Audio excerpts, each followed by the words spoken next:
తెలంగాణ, ఆంధ్ర రాష్ట్రంలోని దేవుని సేవకులతో దేవుడు సెలవిచ్చేటువంటి వాక్కు ఉందని పరిశుద్ధాత్మ దేవుడు సెలవిస్తున్నాడు. నమ్ముచున్న వాళ్ళు గట్టిగా అరిసిమని చెప్పండి. తెలంగాణ రాష్ట్రంలోను, ఆంధ్ర రాష్ట్రంలోను చాలామంది సేవకులు సువార్థికులుగాను, సంఘ కాపరులుగాను, ప్రవక్తలుగాను, అపోస్తలుగాను, బోధకులుగాను వాళ్ళకి ఇచ్చినటువంటి పిలుపు మేరకు వాళ్ళకి ఇచ్చినటువంటి పరిచర్యలో చాలామంది దేవుని కోసం, దేవుని రాజ్యం కోసం ప్రయాసపడుతూ పాటుపడుతున్నారు.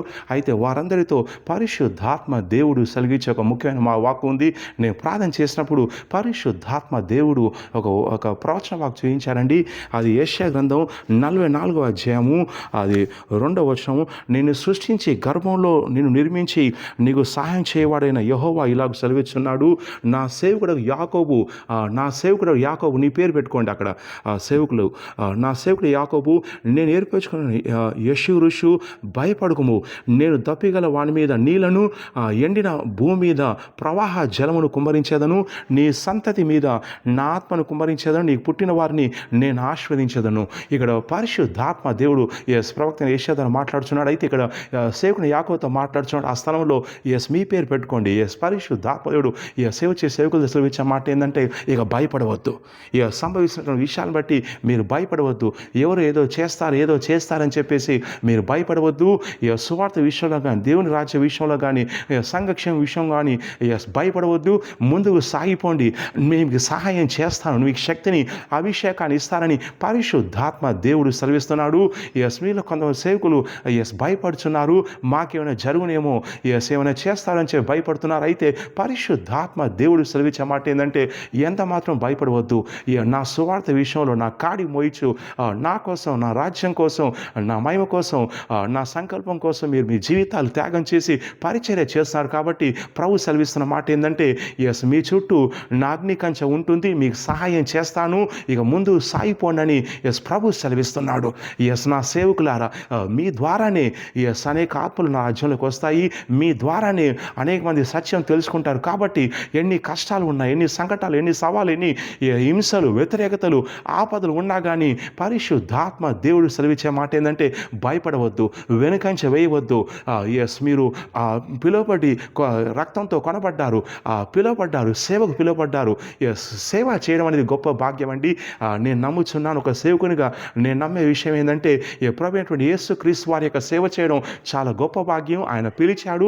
కాబట్టి తెలంగాణ రాష్ట్రంలోను, ఆంధ్ర రాష్ట్రంలోను వేరు వేరు రకాల పరిచయల్లోనూ మీకీవిడ పిలుపు ప్రకారం, అభిషేకం ప్రకారం వేరు వేరు పరిచయలో పరిచయిస్తున్న సేవకులారా, పరిశుద్ధాత్మ దేవుడు సెలవిస్తున్న మాట ఏంటంటే, మీ ముందు విస్తారమైనటువంటి కోత ఉన్నది. పనివారు ఇంకనూ కొద్దిగా ఉన్నారు. సేవకులు ఎక్కువగా ఉన్నట్టు కనిపించవచ్చు, కానీ కోయాల్సిన కోత, చెప్పాల్సిన సువార్త, రక్షించబడిన ఆత్మలు చాలా ఉన్నాయి. కాబట్టి కోత విస్తారం ఉంది. పనివారి కోసం ప్రార్థన చేయండి. అలసిపోవద్దు, సొలిసిపోవద్దు, నిరుత్సాహపడవద్దు, ఆధైర్యపడవద్దు.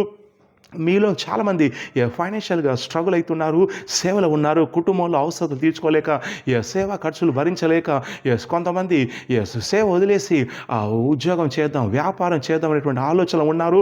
అయితే పరిశుద్ధాత్మ దేవుడు సెలవిస్తున్న మాట ఏంటంటే, భయపడవద్దు, సేవలో కొనసాగండి.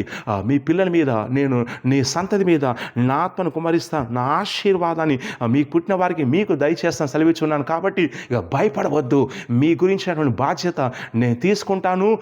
ఎన్ని సంకటాలు ఉన్నా, పోరాటాలు ఉన్నా, అవమానం ఉన్నా, ఎదురీత ఉన్నా కానీ నా ముందుకు వెళ్తున్నారు. కాబట్టి మీ సేవల్ని, మీ సంఘాలు, మీ పరిచయలను నేను ఘనంగా దీవిస్తాను.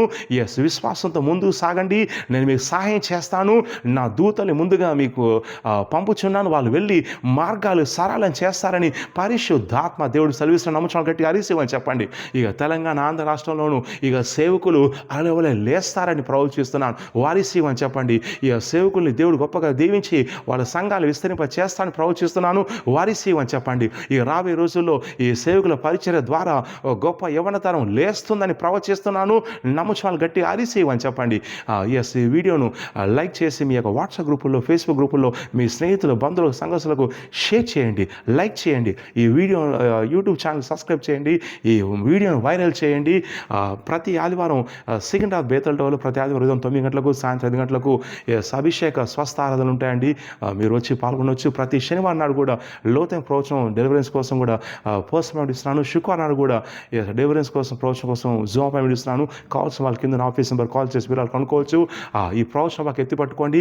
రాబోయే రోజుల్లో సేవకుని దేవుడు ఘనంగా, ఆత్మీయంగాను, ఆర్థికంగాను, సామాజికంగా అన్ని రంగాల్లో దేవుడు హెచ్చించబోతున్నాడు. నమ్ముచిన వాళ్ళు గట్టిగా రిసీవ్ అని చెప్పండి. God bless you.